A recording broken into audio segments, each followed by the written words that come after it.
I was feeling pretty sorry for myself last night, but I had some time to think about this. So my theory that something's messed up with the cam may or may not be legit. You know, I'm only turning at 20-30 degrees. I'm not seeing any movement, but very easy to test here. All I got to do is just disconnect the rockers here, and then that'll free the valves up. They'll be closed, and then I should be able to if my theory is accurate, then I should be able to turn the crank here. So let's give that a quick go. To take this thing off, it looks like you just got to take these 4 bolts out. So give that a quick shot here.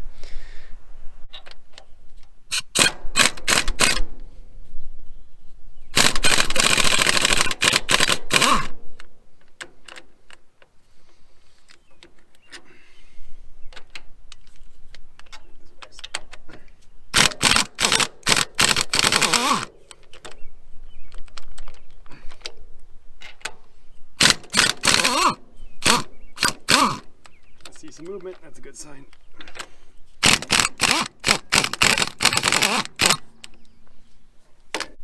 Been a while since I shot a video on this thing, but we've been running into kind of non-stop problems with it. First, the weather was horrible. Then I had in-laws in town, and then I'll just kind of show what I've been doing here. So I pulled the valve cover off and get my shadow out of here. And if you look kind of at the rust pattern here, you can tell that these things were not sealed and water was getting down into the valve cover and pooling and then dropping down into the valve train. Not a good thing. I mean, the engine's not frozen solid, so I figure, hey, you know, I'll pull the head off and see what it looks like in there. Actually, the head bolts are all off right now, and it's actually a little bit loose. But then I went and I pulled these, which I thought were inspection covers, but these are actually where the lifters go. So let me go ahead and show what the lifters look like as I pull them out. Quickly running out of space here for parts I pulled off this thing, but here's the lifters. And they're a little bit rusty. I mean, there's some surface rust on there, obviously. It's the non-machine surfaces are worse. I mean, this is a machine surface here, obviously, and there is some crust on there. That'll mostly come off, but it's really just the sides that aren't machined that it starts pitting on. Here's the rods. These look really bad. So let me get some good light here. So we got a lot of rust built up on here. The tip looks a little crusty, but that is a machine surface there. And then those, I think those are machined, but I mean it's not super critical as far as. So here's one that I've cleaned up. So here you can see that it's all, it's kind of pitted where the rust was. And this one was about, this was the worst one. So it was probably about like this one as far as how much rust is on it. And it cleaned up fairly well. There's a lot of pitting on here. The machine surface cleaned up really well. Looks really good. So, you know, I would be a little bit more worried if this thing was running at like, you know, 8,000 RPM, but this runs at about 1,500 RPM. So, I mean, it's not super critical. A lot of these, like these lifters are frozen. So these are all gonna have to come apart and get cleaned. So I figure, you know, that's not too bad. That's something I can fix. And then I took a little deeper look into the engine. So let's go check that out. Okay, we're back at the engine here. So let's talk about bare minimum of what I would want to do, right, before I tried starting this thing. So the head would have to come off, and I would want to pull these valves out, clean all the rust off, and repair and replace as necessary. And that would be definitely the bare minimum. And then when I pulled these covers off, this flashlight is not the best, but let's see what we can get here. So my light might be giving you seizures if you're looking at this here. But this cam lobe isn't too bad. You start coming over here and it starts getting a little gnarly, and I apologize if my flash on the camera here it looks like it's flashing. So anyway, this thing is just crusty, right? Especially the non-machine surfaces. You look a little bit deeper in the engine and you can see that it's coating, like the rods is definitely coating those rods. Those non-machine surfaces are all coated with and I apologize if you can't see this very well. When you'll see it again. Oh, there we go. So bare minimum there, you know, I'd have to pull the cam out, which would be taking the radiator off, taking the water pump off, and all that crap. So we're at the point of where, I mean, if you can look, I've already pulled the intake, the exhaust off, the injectors, all that crap is gone. So, you know, once again, bare minimum, we're talking about pulling the whole front of the engine off, pulling the cam out. And, you know, at that point, even if I did all that, we're at a point where there's basically just loose rust and gravel almost inside the engine, right? So with that much work, it's kind of a waste of time. So the next step is going to be, I think, just pulling the engine. So let's talk about that. If you look in the service manual to pull the engine, you would have to, well, first of all, you'd have to remove this roll bar, because you can't lift it out of there physically without hitting this thing. I'm pretty sure you would have to pull the skid plate right here, which goes all the way back there. And that's not a light skid plate. That's pretty. That's probably 5/8 inch steel, pretty thick, pretty heavy. It's also got about 100 pounds of like crap inside of it. You don't have to pull the radiator, but that's gonna have to come off anyways. You're probably gonna have to pull the injection or the hydraulic pump off here, the front. I did actually just lower the blade just to see how much space there is. So that's a maybe. And then, so it's a fair amount of work. I'm not running away from this thing here. This is, I'm still gonna continue on with this project. But now what I'm thinking is, once I get the roll bar off, I'm probably gonna have to take this blade off and then the skid plate. Why don't I just go ahead and roll the whole thing into the shop there, because it's not going to be tall enough. It's not going to hit the door, and you know, I'm a little bit. The grousers are going to probably mess up the concrete, so I'm going to have to put it on some wood, which will give me more clearance actually. So I think that's what I'm going to do. I'm going to go ahead and take the skid plate off and the roll bar off, and then I'm going to go ahead and try to pull this thing into the barn. I'm not quite sure how I'm going to do it yet. It's just me out here. I did have a couple of people volunteer to help me, but I think once it's light enough, once I get the blade off and all that, it's going to be down. It'll probably be down to 10,000 pounds or less, and then, you know, I can get my truck out here with a winch and pull on it. There's really nothing else to grab onto out here. There's no other big trees, so I might need 2 trucks. I might need to attach my truck to another truck and then winch it just for the weight. And if I can walk it down this path, and then I can maybe hopefully get my tractor out and then just push it into the barn, and then I will have a nice dry area where there's not ground squirrels crawling all over this thing, or who else knows what's going on with it. So anyway, order of business today is to get this blade off, which looks pretty simple. It's attached here and here. And get this roll bar off, which also looks simple. There's just one single bolt. This is the one right here I took off. It goes through each, and that one didn't even have one. So there's just 6 bolts holding this thing together, and then probably put some penetrating oil in here, hit it with a hammer a few times, and hopefully it pops out. We'll see. So that's what we're doing now.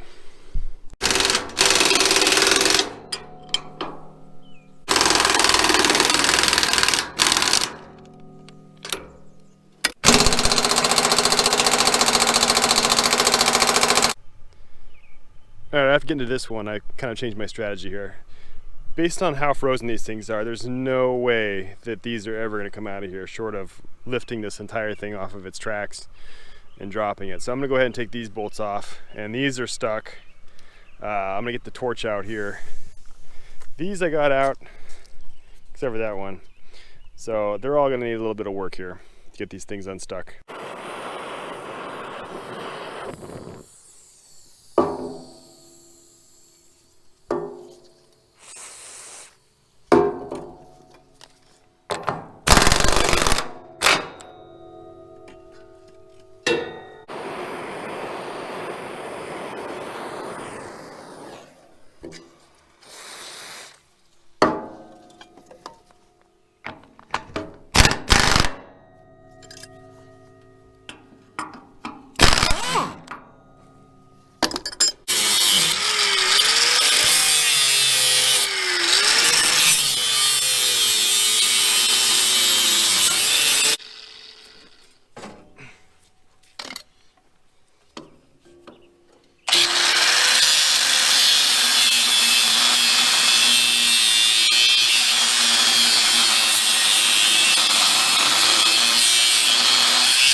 I've got two problematic bolts left. There's one here and one over there. They're so bad that I actually split my socket, and then it started rounding them off because the socket split open. And you can tell both of these bolts, whoever put them on here didn't know what they were doing. They mounted them upside down. So when you have a bolt like this and it gets water on there, it just goes right down into threads and rusts. So the other ones were flipped around, or I got lucky. So instead of wasting any time here, I'm just gonna go ahead and grind these things off.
Well, you may notice that the roll bar is now in two pieces instead of one.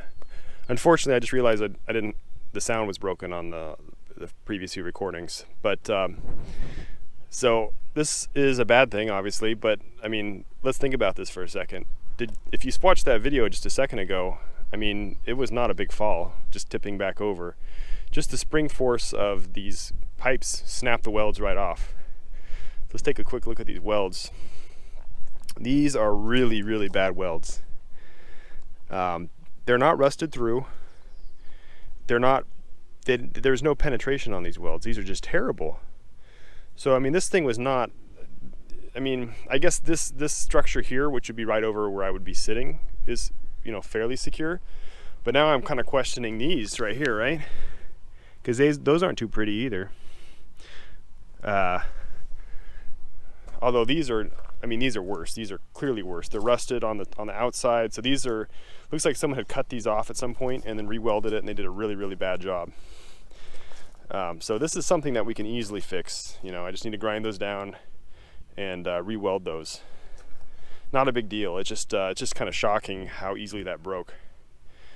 So, I mean, that's a good thing and a bad thing that we found that. You know, it's bad that it broke, but it's good that I mean, this is a safety feature. We want it to be safe. Just looking in here, those are pretty gnarly, but it's salvageable. So anyway, I think I'm gonna leave the video off here. We got the, it's looking like an old school cat now without the roll bar on there. So next video, I'm gonna go ahead and pull the blade off and the skid plate off. And then we're gonna try to get this thing pulled into the shop. So I'm just gonna go ahead and say that I'm really glad I didn't try to get all 6 of these pipes out of the same way. I'm glad I just took the mount off. They weren't actually that stuck, but it was just, they're all kind of, they don't sit directly in there. They kind of flex a little bit inside. So it's gonna be probably hard getting these 2 back in when I eventually get to it. I'll probably have to use like a strap with a come along to kind of pinch these pipes together. And I guess what I'm going to do is I put these two pieces back in and then weld them as they're sitting in there. Would probably be the easiest thing to do. So this thing weighed quite a bit more than I was expecting. My tractor couldn't even lift it. It's probably a good 500 or 600 pounds. So anyway, that's where we're at. Stay tuned.